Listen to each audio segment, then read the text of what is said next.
Ne yakın komşum oldu bu dünyada, ayrı ayrı doğuldu bu dünyada. Ahır gelip bir oldu bu dünyada. Ey hayat sen ne garibesen, sana kimi baktın mənə, sen gün kimi baktın mənə, gözlerinin arasıyla güldü ömrümün baktı mənə.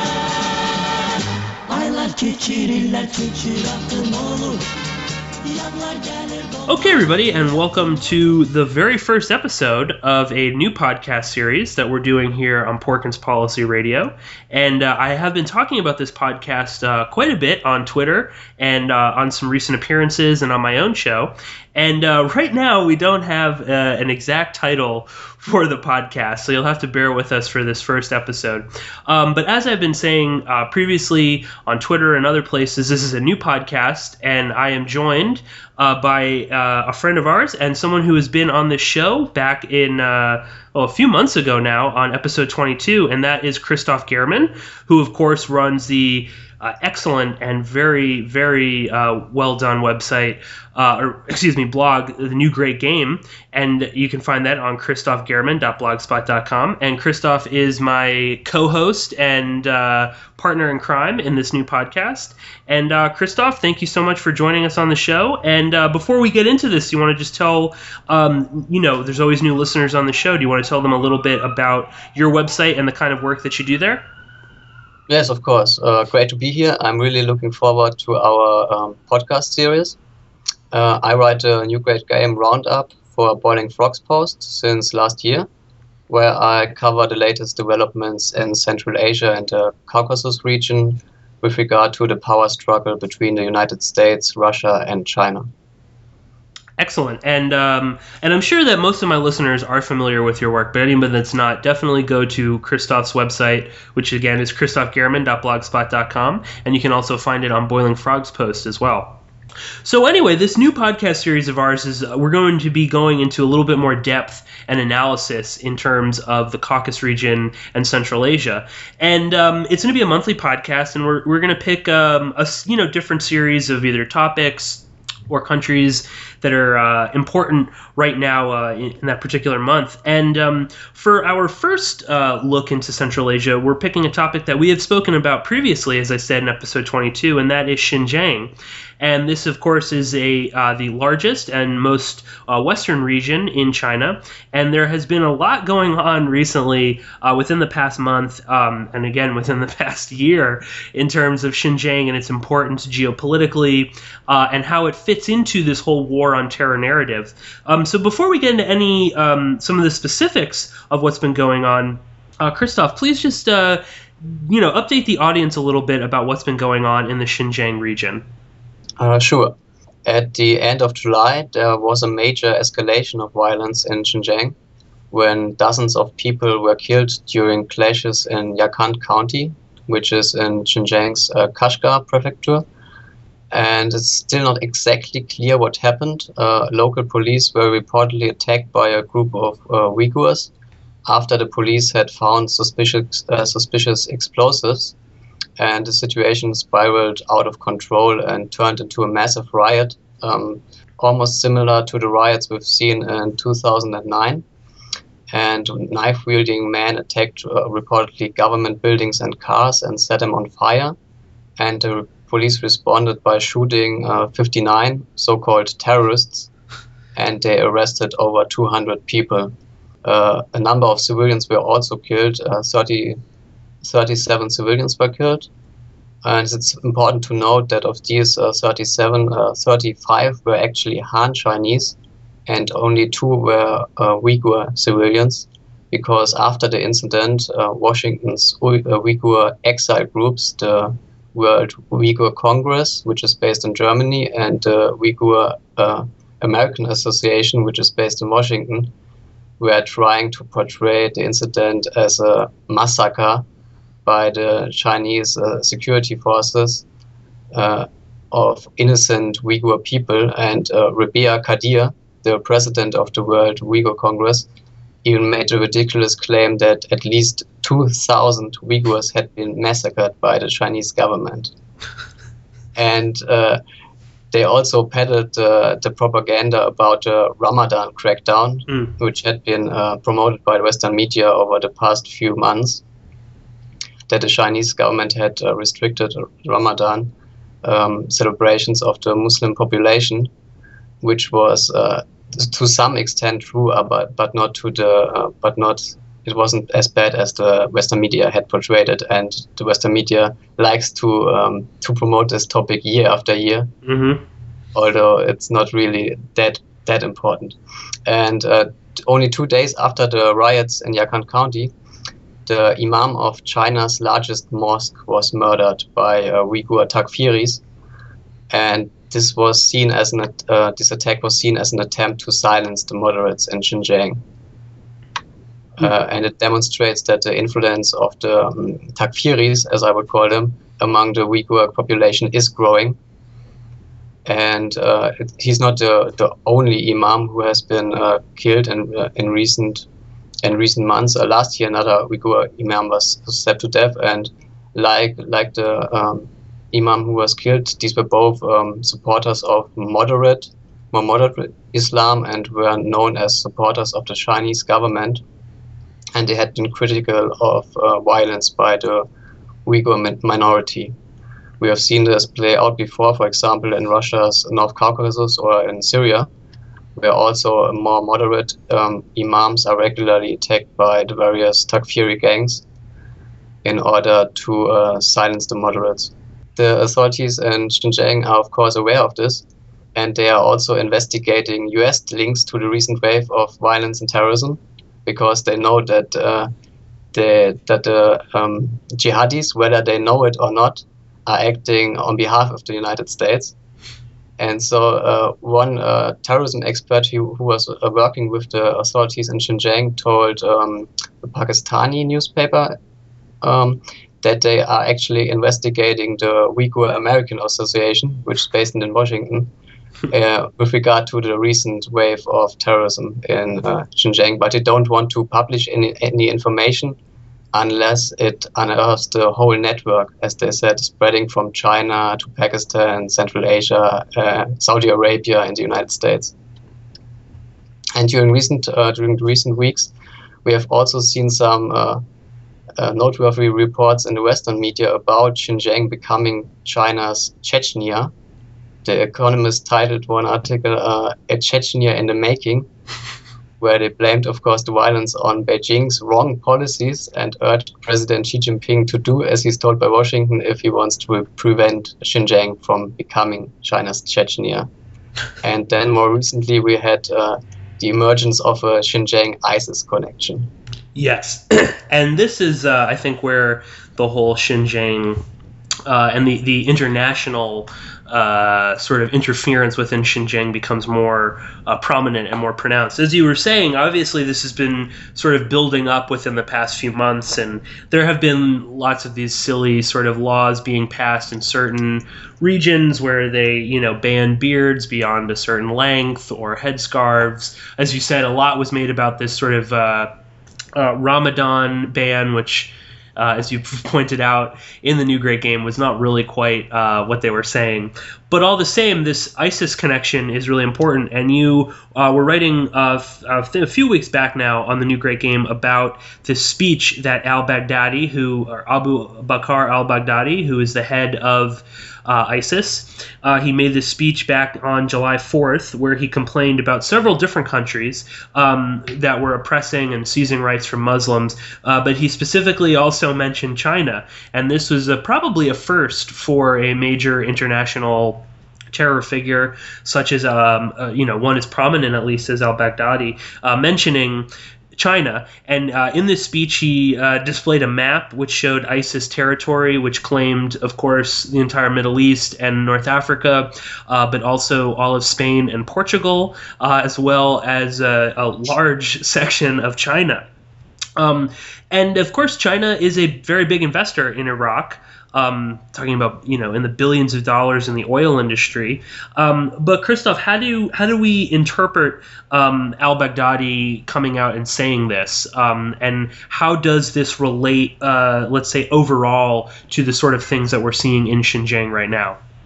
Yes, I would also mention that the Islamic movement of Uzbekistan actually several months ago also singled out China as their future number one enemy.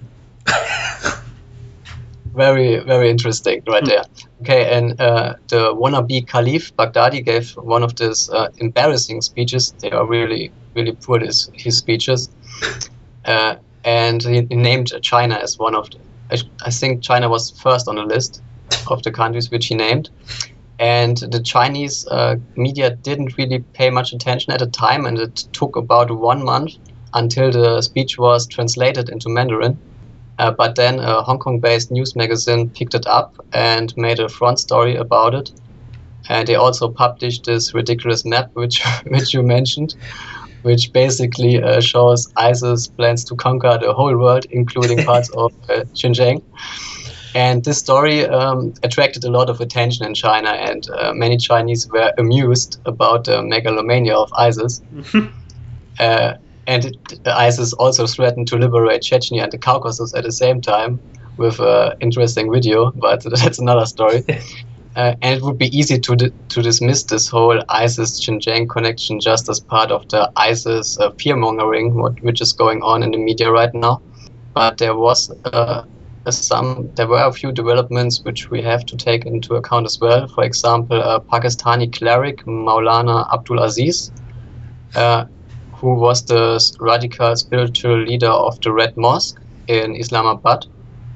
He declared his support for the Caliphate of Baghdadi.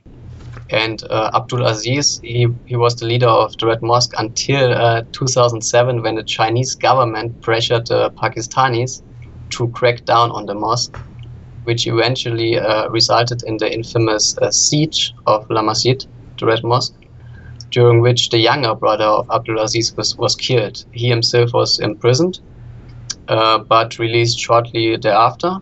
And last year he was acquitted from his last case, and he's now again free.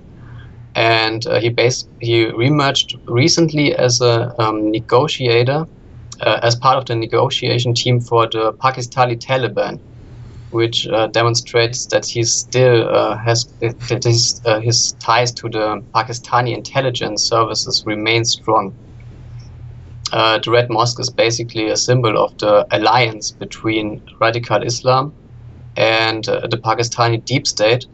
And although there are occasionally disputes between the two sides, as demonstrated by the siege in 2007, this alliance is very much intact.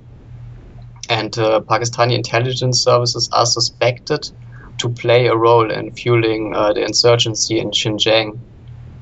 Uyghur insurgents find shelter in Pakistan's tribal areas, and the Pakistani intelligence agencies know exactly where these guys are to find. A few months ago, a high-level Chinese delegation was told by the Israelis during an Israel trip that about 1,000 jihadists from China are receiving military training at a training camp in North Waziristan, and that some Chinese are already fighting in Syria. And at the beginning of this month, the first Chinese ISIS fighter was captured in Iraq. It's not exactly clear how many Chinese citizens are fighting in Syria and Iraq.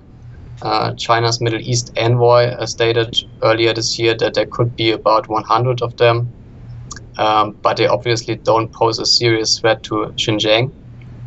On the other hand, the plans of Abdul Aziz, the former leader of the Red Mosque, to support the Caliphate of Baghdadi could pose a serious threat to Xinjiang, especially if he teams up with some of his old buddies in the Pakistani intelligence agencies. And I'd like to pick up again on this on Pakistan, because there's some other interesting developments vis-a-vis Pakistan and China. But How do we see the sort of usual suspects in the anti-Chinese Uyghur community responding to this? Because, of course, people like Riba Kadir, I know I'm going to pronounce this wrong, but Diljat Rakshid, who I think is based in America. These are the... He's actually based in Sweden. Oh, Sweden. Oh, excuse me. Right, of course. Yes, another... he's spokesman for the German-based World Uyghur Congress. Oh, yes. right, yes, okay.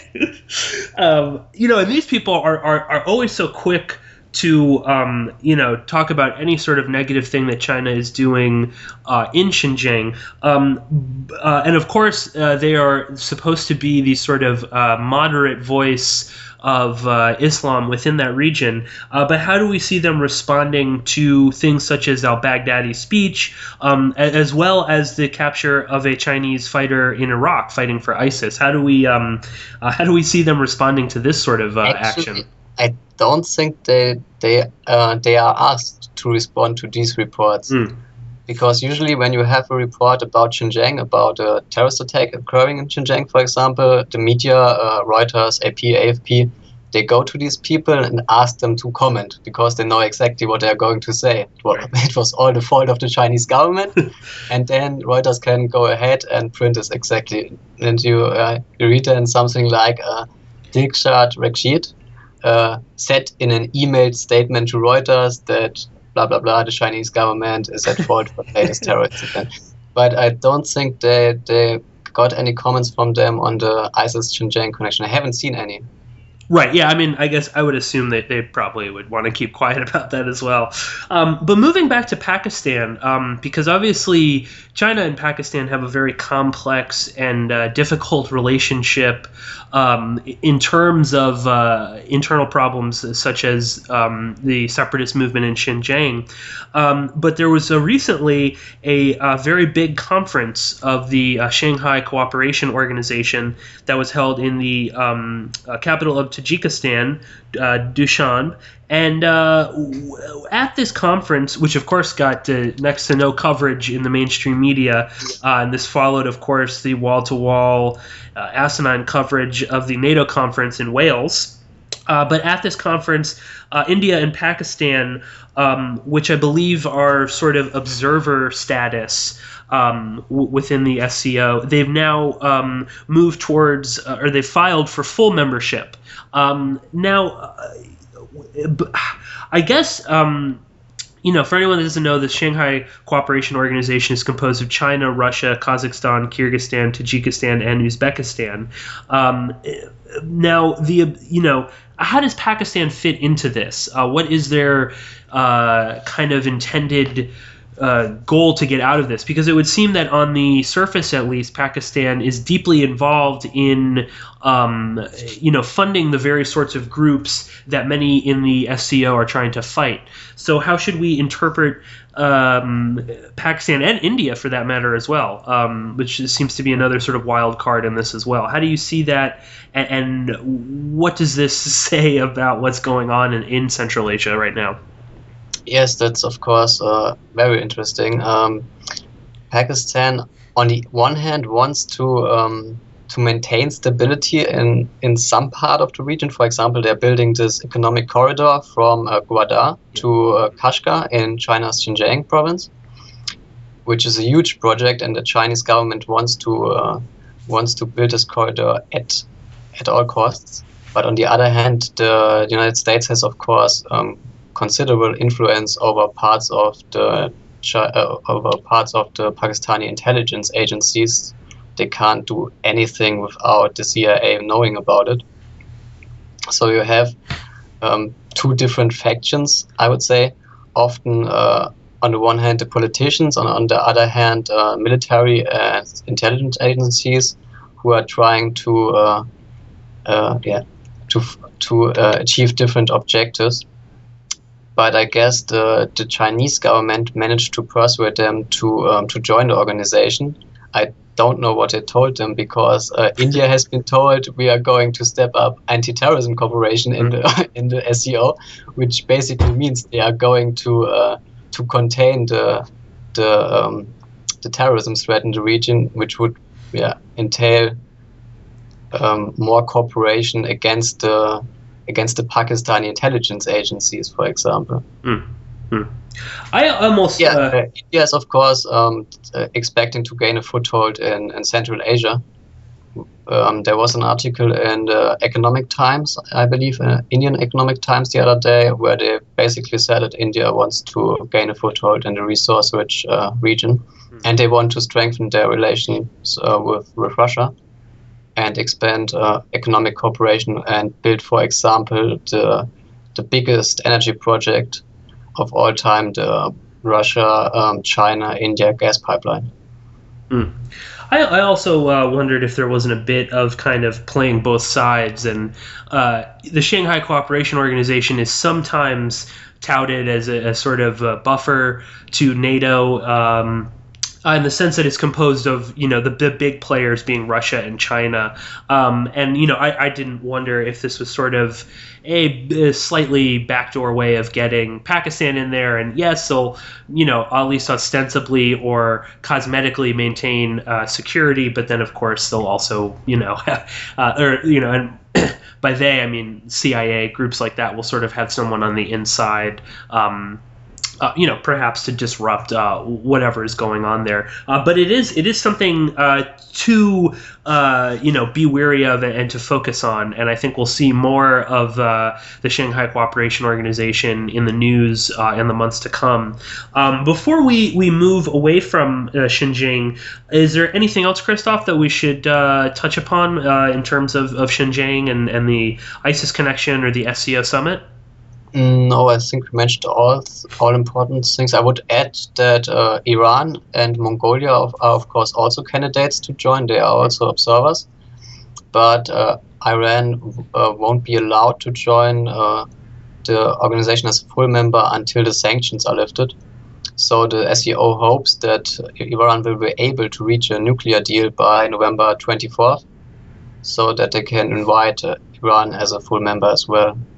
And Mongolia, as far as I know, they don't have filed a formal application yet, like Pakistan and India did immediately after the summit. But Russia and China are stepping up their cooperation with Mongolia. They have established a trilateral format with Mongolia in recent weeks, and they want to include Mongolia in various projects, possibly even build the Russia-China gas pipeline through Mongolia. Very interesting. And again, Turkey is also a partner, which is sort of below the observer status, and that's another interesting country, and one that China and Russia and some of these Central Asian countries might be a bit hesitant to let into this little club. But anyway, moving to another big issue in Central Asia, and this was something that we'd been talking about in our emails, and this is becoming ever more relevant and serious. But this is the military buildup right now in Georgia, and of course we've just had the Anders Fogh Rasmussen visiting to Georgia, and I guess in sort of a way to appease the Georgians who wanted to have full membership and have been fighting for full membership in NATO for quite some time now. The NATO chief has promised to build a training center in Georgia and to integrate the Georgian military more closely within the military alliance. And then this was followed by a visit from the Secretary of Defense here in the United States, Chuck Hagel, and he discussed how Georgia could help the U.S. fight ISIS and regional stability and things like that, and a lot of hand-holding, it seems, to kind of make Georgia, seem like they're, part of the club or whatnot. But anyway, Christoph, how do we interpret this military buildup in Georgia? Because it has fought a brief but pretty nasty little war with Russia only a few years back. There are many people within Georgia that are pushing for a more direct involvement in Ukraine, and Georgia has long been a sort of NATO proxy for whatever sort of imperialist or geopolitical projects that they want to do. So what is going on right now in Georgia with this military buildup? Yes, the Russians are probably keeping a very close eye on Georgia and what's happening there. As you mentioned, Chuck Hagel visited Georgia after the summit immediately, to demonstrate support for Georgia and strengthen military ties between the United States and the country. And he's most importantly, he sold also a few American helicopters. Oh, good. And yesterday, Foreign Policy reported that Georgia offered the United States during the trip of Hagel to host a training camp for the Syrian rebels and other anti-ISIS fighters from multiple countries. Foreign Policy cited an unnamed US official, and Georgia's ambassador to the United States apparently confirmed the offer. The Georgian Defense Ministry immediately responded to the story, but didn't really confirm or deny anything, and just said that Tbilisi is considering various options of how to contribute to the anti-ISIS coalition. But later, Georgia's State Security Council released a statement saying that the report was not true, and that the quote of Georgia's ambassador to the United States was inaccurate. So it's not exactly clear what's going on. They are apparently not willing to confirm it officially. But we should keep in mind that Georgia has been serving as a NATO CIA training center for Arab and North African military elites for quite some time. Last year, Sibel Edmonds drew attention to an announcement by the Georgian Defense Ministry, which stated that military servicemen from Jordan and Egypt had been invited to a training course in Georgia under NATO's Orwellian-named Partnership for Peace program. And Sibel pointed to the career of Ali Mohammed to highlight the significance of this announcement. And with regard to Georgia and Ali Mohammed, I would also like to mention another interesting character who reminds me of Ali Mohammed to a certain extent, Tarkhan Batirashivili, aka Omar al-Shishani, who is now one of the most influential ISIS leaders and the mastermind of several successful attacks, among others the siege of Mosul. And he's one of the few ISIS leaders who were not groomed at Camp Bucca in Iraq. As we know, the majority of the ISIS leaders had all been incarcerated in the same prison as Camp Bucca.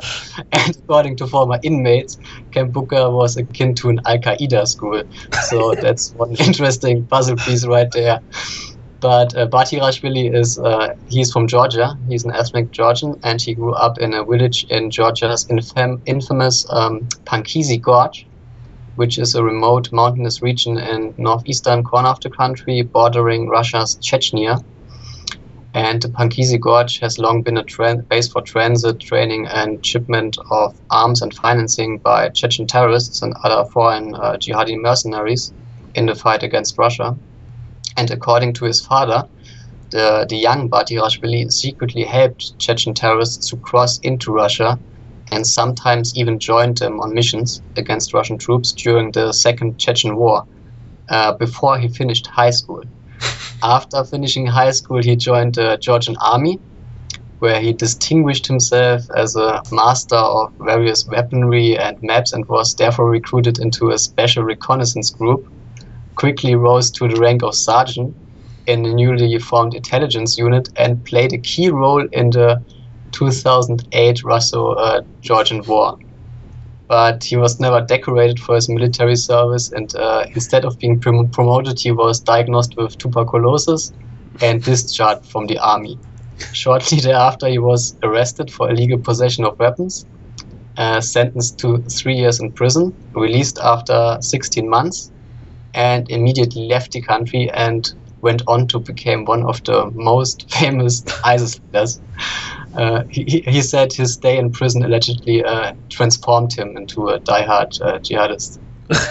As if you look at his publicly available biography, some things don't quite add up. But he was always working for the United States in one way or another, fighting the evil Ruskies with Chechen terrorists, fighting the evil Ruskies with the Georgian army, and now he's destroying Syria and Iraq with ISIS. And I mean, any time that you see someone like al-Shishani who rises through the ranks of a military that is closely aligned with NATO and the United States, anytime they're in some sort of special unit, in this case, a special reconnaissance unit, and then this guy, is sort of dismissed with no medals or anything like that, and is just sort of set free, and then they show up in a place like Syria fighting for our supposed enemy. I mean, these are all sort of dead giveaways that this guy is some sort of intelligence operative. You've mentioned now an article that Sibel Edmonds had wrote just a little while ago talking about Georgia and NATO as a training center. And both of us were lucky enough to get review copies of Sibel Edmonds' new novel, The Lone Gladio, and which is fantastic. And everyone should go out and purchase a copy if they haven't already. But in The Lone Gladio, there is quite a bit of mention about Georgia. Indeed, and I don't want to give away too much about the novel specifically, but there is much mention about some of the sort of plots that are going on within this novel revolve around opening up Georgia to more sort of NATO organized terrorism and things like that. And since we both read the novel and we're talking about Georgia, what were your impressions on the inclusion of Georgia in the novel, and now, of course, how timely it is? When I was reading this a few months ago, I, of course, was thinking about Georgia and thinking about Central Asia and our upcoming podcast. And then suddenly we get this character such as al-Shishani popping up. We get, Georgia possibly opening up a training camp for quote unquote rebels in Syria. Let's talk a little bit about Sibel's new book and how Georgia features in this so prominently. Yes, it's a great book, as you said in your review. Required reading for everyone in the 9/11 generation. Yes. I think that nails it perfectly. Although I was aware of a lot of the stuff described in the book, I was still shocked at times how bad the situation actually is, and it made me also realize how awful the mainstream media is. What I found most interesting are, of course, the documents in the middle of the book with the meeting memos and the lists of participants, which where they discussed, among others, the opening of Georgia and the supply routes for the Mujahideen, as they call them. There were discussions about training camps in Azerbaijan and Central Asia, for example, and relocation of heroin labs and all kinds of interesting things in the Central Asia Caucasus region. And I'm also going to write an article for Boiling Frogs Post about the Central Asia Caucasus angle of this book, so I don't want to spoil too much about it. Well, and I mean, it's just it's fascinating too how this Georgia seemed to be all over the news back in, I think, 2008 when this brief little war, which no matter how you feel about Russia, they did not start the war in Georgia. This was, and this is even admitted by, such prestigious groups as the European Union, and their own investigation into the war in Georgia, that in fact it was the Georgian government that initiated this war and indeed wanted to fight this. And of course, the type of psychopaths in Washington at the time, like Dick Cheney and others, love Georgia and love them as his NATO proxy. And then they sort of disappear for a little while, and now suddenly again we see everybody, I believe this is Chuck Hagel's only official visit anywhere in Central Asia, and he made a point to make it Georgia as his first one. And again, now we see with Anders Fogh Rasmussen wanting to build this training center and slowly integrating Georgia more. Christoph, do you see Georgia as ever becoming a full-fledged NATO member, or would this be sort of too much for Russia to handle? I mean, we've already seen that with Ukraine. I think Russia drew a red line right there, and they don't really need Georgia as a full member, as they don't need Azerbaijan as a full member, because these countries are both doing exactly what NATO wants, and they are very much in line with supporting, for example, the war in Syria, and they are also supporting the insurgency in the North Caucasus, so they don't need really a formal NATO membership. And if they ever get one, it's also a huge risk for the organization due to the support clause, the yes. Article 5, if one of these freaks, for example, in Georgia, would start another war, Right. they would have a huge problem in NATO. So I don't think they are too eager about it. And I guess, like you said, I mean, you don't really need to be a full NATO member to essentially be in NATO. There are lots of countries that are not technically in NATO, but like you said, Azerbaijan, I mean, is essentially in NATO. Of course, while we've got all of this war planning and whatnot going on in Georgia, we also have the former president, Saakashvili, whose first name is Mikheil, I want to say. Mikheil. Yeah. He is, of course, sort of running around Europe and other places, sort of playing a bit of a cat and mouse game with the current regime within Georgia. And I guess, I mean, we don't have to spend too much time on this, but what is going on exactly with Saakashvili? Because he pops up here and there. You were just recently writing on the New Great Game about his luxury yacht being detained on a Greek isle for a little while, and the Greek government letting him go because there is no official international arrest warrant for this guy, and he is like many of the people in Ukraine, particularly, and of course her name is escaping me now, Timoshenko. These are Washington's, these are their guys, these are their puppets, so they are always, of course, protected. But what is going on with Saakashvili right now, and how does this fit into the overall sort of scheme of what's going on in Georgia? Yes, Saakashvili is, of course, one of the most notorious criminals on this planet, and his downfall started when his party lost against the party of his nemesis Ivanishvili in the 2012 parliamentary election. And even before Saakashvili left office, 1 year later as president, Ivanishvili had threatened to prosecute him for various crimes. Of course, not the 2008 war, but for other crimes. For example, the suspicious death of his own prime minister, crackdown on political opponents, embezzlement, and so on. But the death of his own prime minister is really interesting. He died allegedly from carbon monoxide poisoning due to an inadequately ventilated gas heater. But a few months ago, autopsy photos emerged in Georgia showing that he had been heavily beaten before his death. So the Georgian authorities, that's one of the cases, but not the case they are currently investigating him for. And Saakashvili knew what was coming and immediately left the country after his second term was over, and went to the United States and accepted a position as lecturer and senior statesman at Tufts University. And lately he has been living in Williamsburg in Brooklyn. Yes, right. And a few days ago, the New York Times wrote a really ridiculous article about Saakashvili's life in Williamsburg, and inadvertently proved that Saakashvili doesn't know what democracy is, although he likes to talk about democracy all the time. There was a good article in Forbes about it. And he spent a lot of time in Kiev, as you said, on the Maidan, first rallying the masses with his good friend John McCain against evil Russia. And after the putsch, he has been acting as some kind of advisor for the freaks in Kiev. But meanwhile, the Georgian authorities went ahead with the prosecution, despite all kinds of threats from the United States and the European Union. And they wanted to question him, but he refused and blamed it all on an evil ploy masterminded by Russian President Putin. Right. And the Georgian authorities were eventually fed up and filed criminal charges.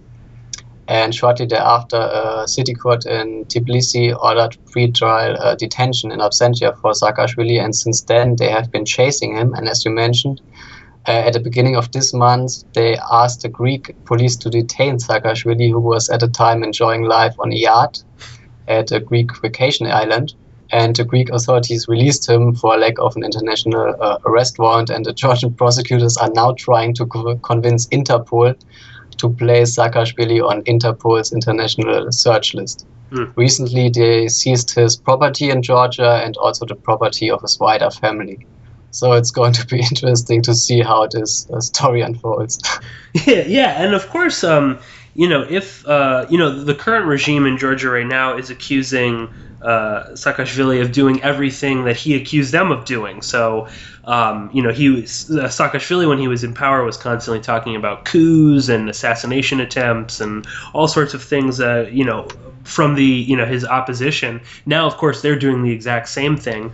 It strikes me that if they really go through with this and, let's say, put out some arrest warrant for him, which probably will never, ever happen, they will, of course, be opening up themselves to an arrest warrant in their near future, because I don't really doubt that the current regime in Georgia isn't, laundering money or embezzling things or perhaps making people disappear in, carbon monoxide poisoning accidents. So, but yeah, and of course, as we were saying, I mean, this guy is Washington's go-to guy. I actually did not know until I saw you tweet about him living in Williamsburg, and was just absolutely floored by that. And apparently, he's spent a bunch of time here when he was. Of course, he's like all of these people was studied school here in the United States. I believe is somewhere near New York, if not in New York, exactly. So yeah, very interesting character, and of course, while he's running around doing all this stuff, Georgia seems posed to, kind of go all rogue on everybody in Ukraine, and of course taking on their big nemesis Russia. So very interesting. And again, I hope everyone kind of pays attention to this. Georgia's, one of those countries that will pop up here and there, but is quite a powerful NATO proxy. And of course, the other major powerful NATO proxy, which is not very far from Georgia, is Azerbaijan. And there has been some very interesting stuff going on in Azerbaijan of late. And we recently, the last time we spoke on the podcast, we touched on some of the crackdown that was going on in Azerbaijan in regards to the Gulen movement, of course, headed by Fethullah Gulen. And this has to do with a lot of the schools that he was operating in Azerbaijan, which of course were sort of fronts for all sorts of NATO Gladio B type operations. But as of recently, some of these schools seem to be reopening. And they are being reopened with the help of SOCAR, which is the state-owned oil and gas company. And Christoph, maybe you can explain this, but SOCAR, which is very close with the Gulenist movement, why were they chosen of all of the organizations within Azerbaijan to be, overseeing these Gulenist schools and then overseeing them being shut down, and now, of course, they're reopening them? So what is this? Because, of course, Aliyev in Azerbaijan does seem generally to dislike the Gulenist movement, and they certainly operate a parallel state within Azerbaijan. But what is going on with SOCAR and them reopening these schools? Yes, a few months ago, Azerbaijan made headlines with its supposed crackdown on the CIA-backed Gulen movement. Suddenly, Gulen's followers were accused of being responsible for the flow of Azerbaijani fighters to Syria, and his schools in the country were placed under the control of SOCAR, as you mentioned. But there were already a few doubts about Baku's commitment to crack down on the Gulen movement back then. And these doubts were reinforced a few weeks later when more details about the relationship between SOCAR and the Gulen movement emerged. For example, SOCAR works hand in hand with the Gulenists in the United States to lobby American lawmakers. And I think this wasn't a coincidence that the Gulen schools were placed under the control of SOCAR by the Aliyev regime. They knew exactly what they were doing, but former Turkish Prime Minister and now President Erdogan didn't give up, and he pressured the Azerbaijani government to go ahead with the crackdown. And in June, SOCAR announced that the Gulen schools under its control had all been closed, which came as a surprise. And a few weeks ago, then Azerbaijani newspaper reported that SOCAR is now trying to reopen the schools. So that was to be expected. And the article was very interesting. Also mentioned that SOCAR is accused of financing Gulen schools in Africa. and hiring the school's personnel when the schools are closed in order to prevent their deportation. And Gulen schools in Africa were, of course, instrumental in expanding Turkey's soft power in the region, and the AKP government was happy to promote them until the Gulen movement tried to topple Erdogan. And now they have a problem with all these Gulen schools abroad. As far as I know, there are about 60 Gulen schools in 30 African countries, but I haven't really looked into the activities of the Gulen movement in Africa. That's maybe a point of your interest for the future. Yeah. And of course, I mean, and it's not even just Gulen. I mean, Qatar has got tons and tons of schools, particularly in places like Mali, where the so-called Islamist movement there is sort of waxing and waning, but is very constant. Now, another interesting thing. I wanted to also mention Erdogan is really pushing this, and I think that's the reason why Aliyev went ahead with the crackdown, although he is, of course, very much subservient to to Washington, or I should rather say to Langley. And he knows, of course, of the ties between the CIA and the Gulen movement, and that the CIA is basically running this movement, this network. But Erdogan is, of course, one of probably his most important ally, and so he doesn't want to appear as if he's not doing as he's told. Erdogan visited Azerbaijan immediately after he won the presidential election. I think it was his second visit abroad, and he stressed that both countries should work together and take steps to confront the movement. And he even brought a file to the table focusing on Gulenists who had infiltrated large joint projects, whatever that's supposed to mean. But Daily Sabah, the mouthpiece of Erdogan, reported this, and also reported that Erdogan and Gulen agreed to go after those infiltrators. But given SOCAR's close ties to the Gulen movement and Aliyev's subservience to Washington, I don't think we'll see a real crackdown on the Gulen movement in Azerbaijan. No, and again, there was a recent announcement by Erdogan that the CIA was going to help extradite Fethullah Gulen back to Turkey, and I remember asking you about that, and you said, yeah. I'll see it when I'll believe it when I see it, but I doubt Erdogan is actually he's either right now in the United States or he was yesterday. I saw a report today in Daily Sabah that Erdogan held a speech at the Council on Foreign Relations. Either today or yesterday, in which he said that some media outlets and think tanks in the United States are under the influence of the smear campaign of the Gulen movement against him. And he expressed his hope that Turkish and US administrations will cooperate in combating the Gulenists. And he reportedly told Obama once again to deport Gulen back to Turkey.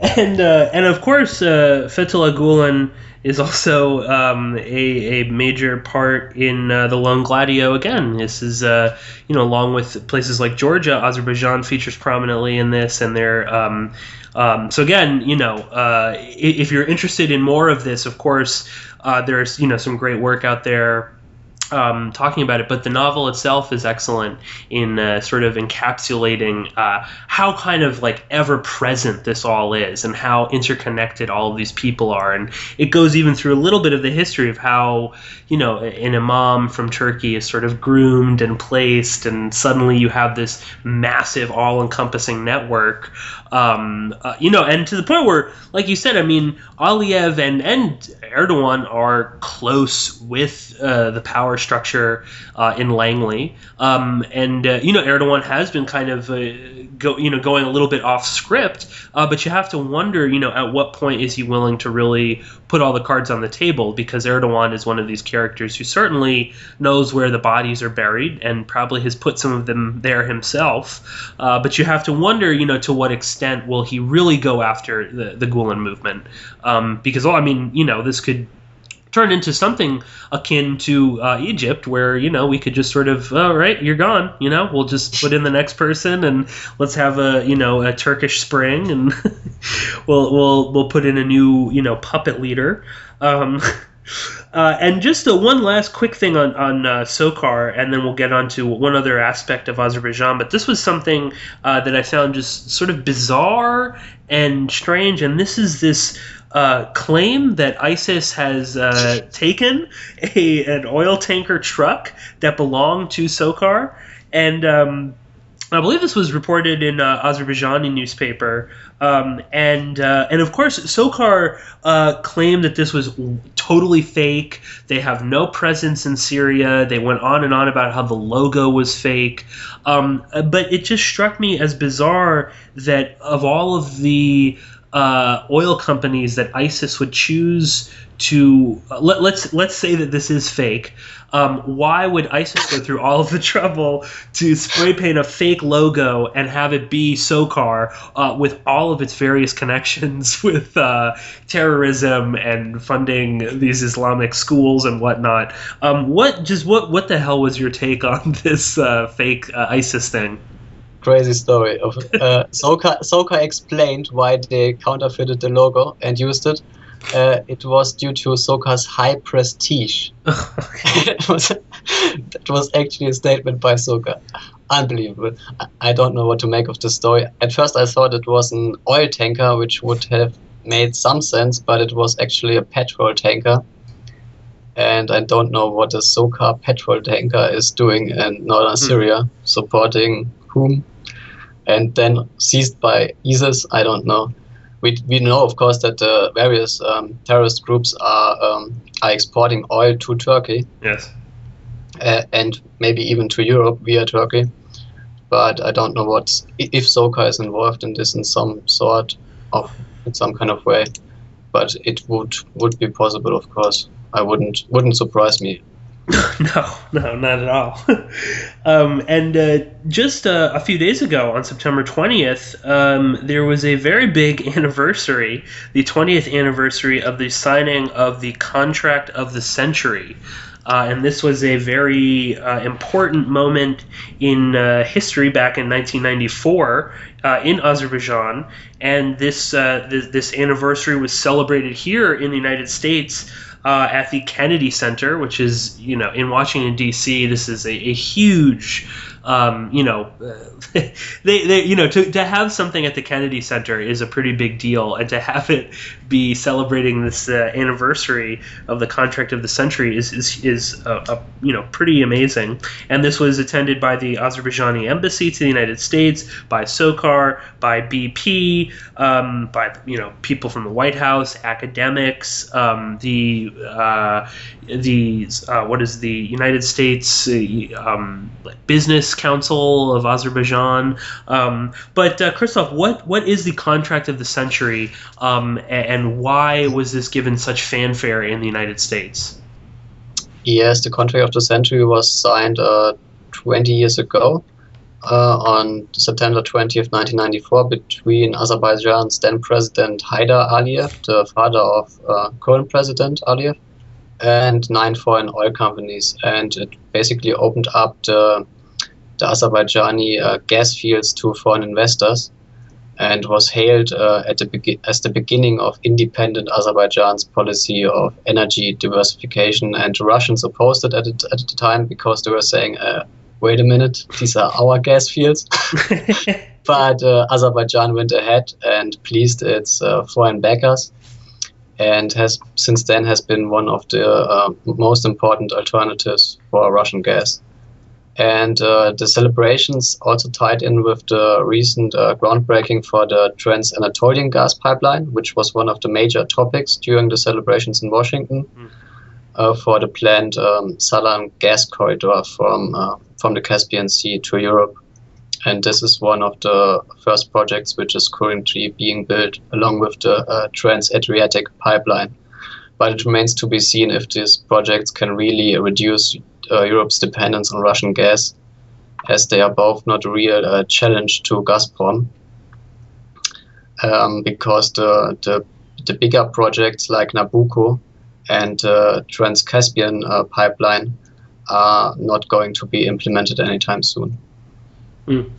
Absolutely, and of course, I mean, much of the sort of Pipelineistan pipeline politics is, there's always some new pipeline that's going to, change the world, and but of course, then, like you said, I mean, organizations like Gazprom are just so well established, and many of these pipelines are so incredibly expensive that the thought of actually finishing one of them is a very daunting task, and I think.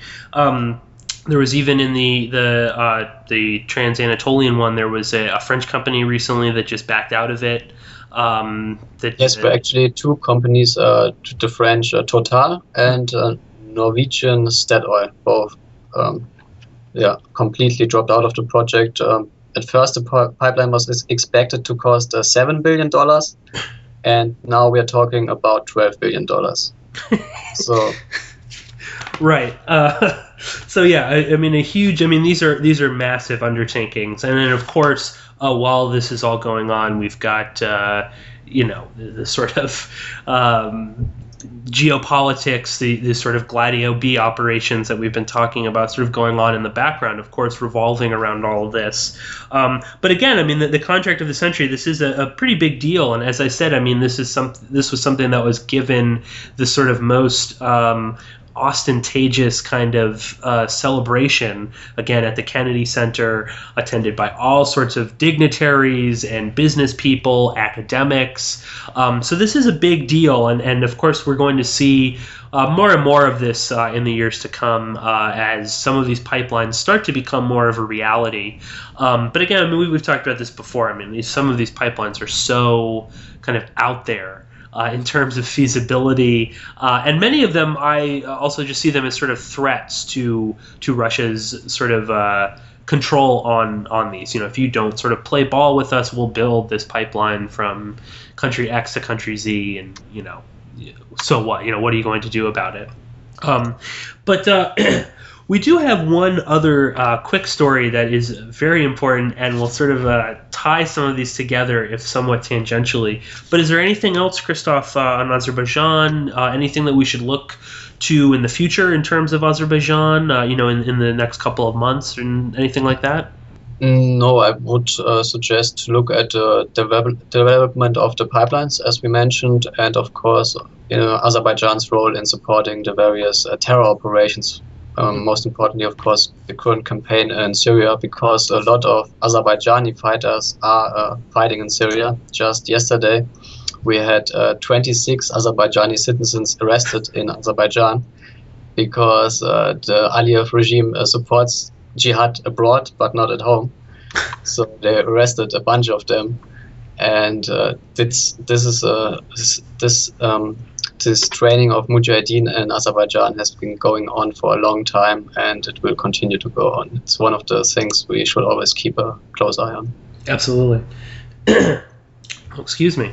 So this last story topic that we wanted to talk about is something that is not is not taking place in Central Asia or the Caucasus or anything like that. But this was a story that I think it happened all the way back in late August, and this deals with something that I actually have a feeling that most people are completely unaware of, because it seemed at the time that me and you were the only people that were talking about it, at least on Twitter.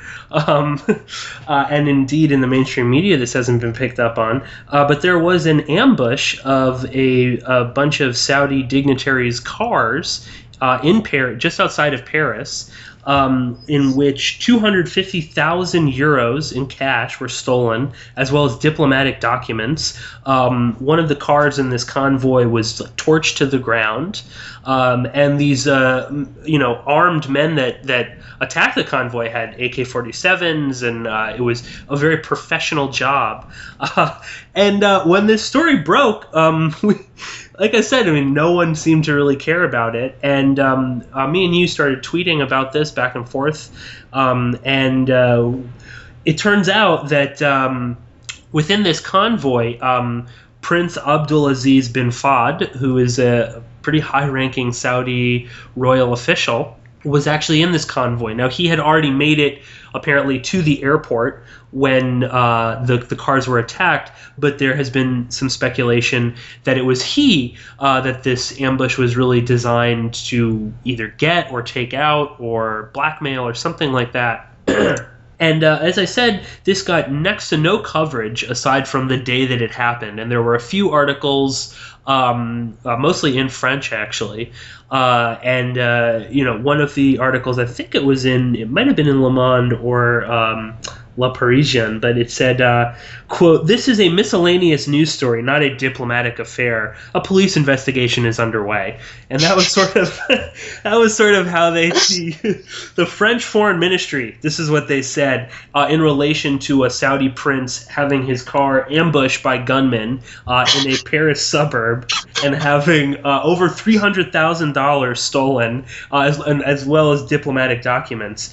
And and again, I mean, this is pretty big. I mean, if this were to happen to, I mean, God only knows if this was some senator or congressperson or, the president of the United States or someone like John Kerry. I mean, this would be an open declaration of war, against whoever did this. But for whatever reason, the Saudis and the French seem to kind of want to hush this up.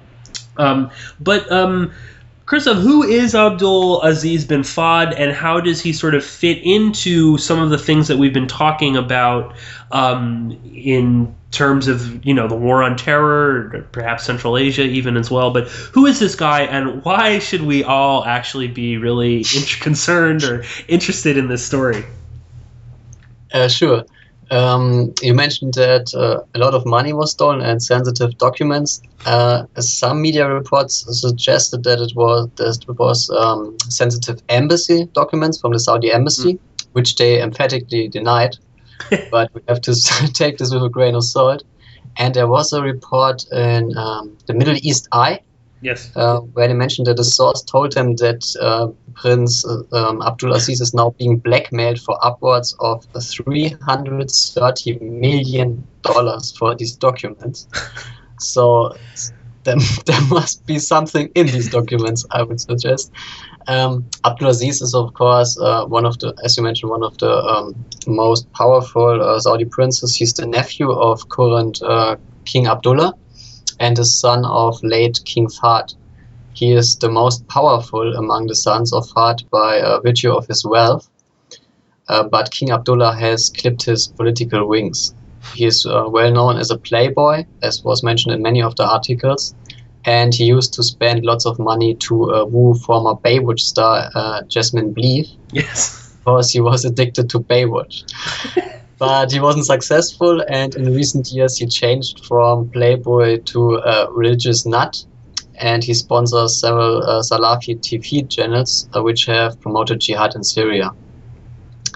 He is very close to Lebanese billionaire and former Prime Minister Saad Hariri, who left Lebanon after the collapse of his government in 2011 and spent most of his time in Saudi Arabia.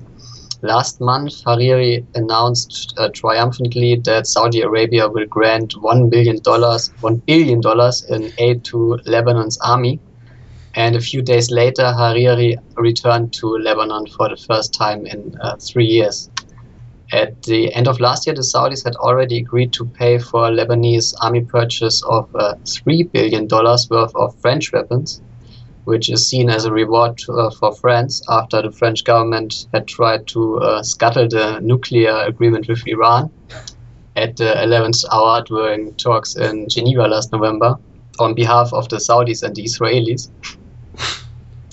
And the Saudis are apparently trying to buy off the Lebanese army with all these billions in military aid, perhaps with the intention of playing the Lebanese army off against Hezbollah. This power struggle in Lebanon between Hezbollah on the one side and the Saudis and the Hariris on another side is intensifying due to the conflict in Syria. And the Saudi Hariri faction wants to get rid of Hezbollah by all available means. And it's not exactly a secret that the Saudis are supporting ISIS, but there is also some evidence linking Hariri to the recent ISIS campaign. At the end of June, Christoph Lehmann published an article on NSNBC titled "U.S.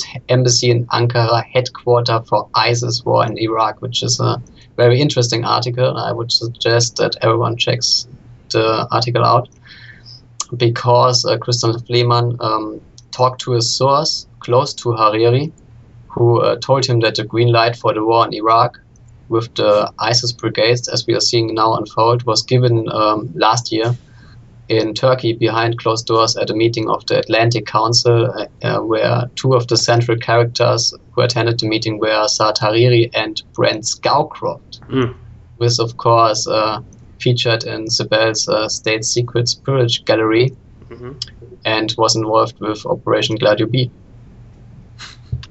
Yeah, I mean, exactly. This is, and this is all, you can find almost all of this with like a basic internet search of Hariri and Abdul Aziz. I mean, this is, and of course, this $1 billion in military aid that Hariri, at least on some level, helped broker, and then his return to Lebanon, of course, coincides with a increase in violence in the eastern region of Lebanon that shares a border with Syria. There's been a lot of back and forth skirmishes, particularly in the mountainous region and in Baqa, and there's also been quite a few Lebanese soldiers who have been kidnapped by various factions in Syria. So, of course, this $1 billion in aid, and then, of course, an uptick in violence, and Saeed Hariri appearing back in Lebanon from Saudi Arabia, and the Saudi prince getting his convoy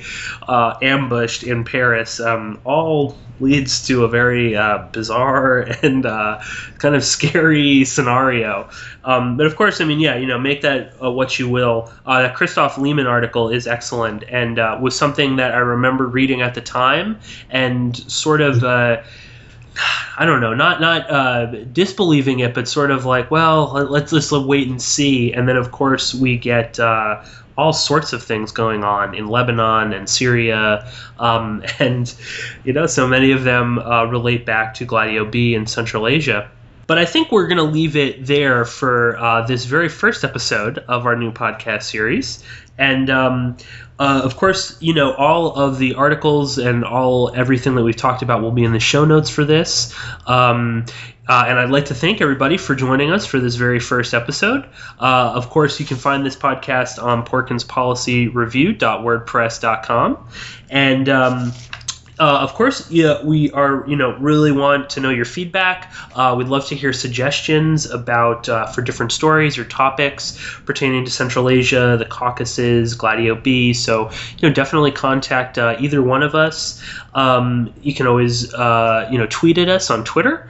And before we go, Christoph, please tell everybody where they can go to read more about this on your website, which is, as I said, is just, absolutely phenomenal. And anybody that is interested in Central Asia, the Caucasus, anything like that, needs to go and check out your work. So please tell everybody about the new great game. And also, I have quite a few listeners in Germany. So please tell everybody about your German site, where I know that you blog pretty much daily on that as well.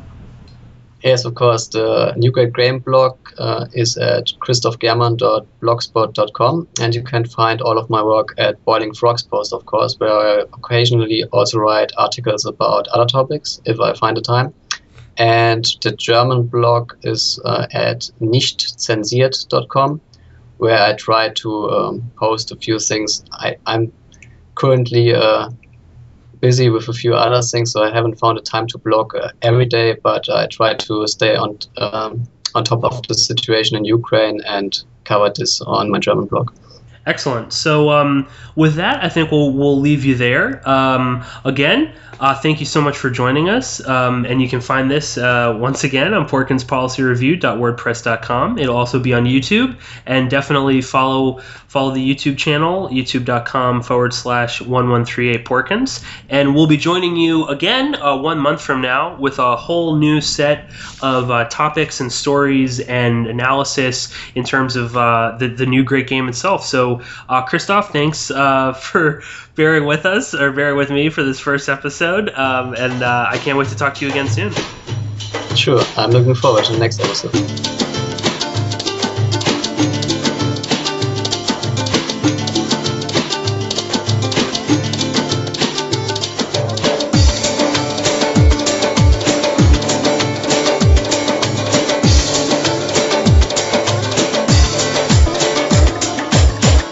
Dostlar oynayli, keçdi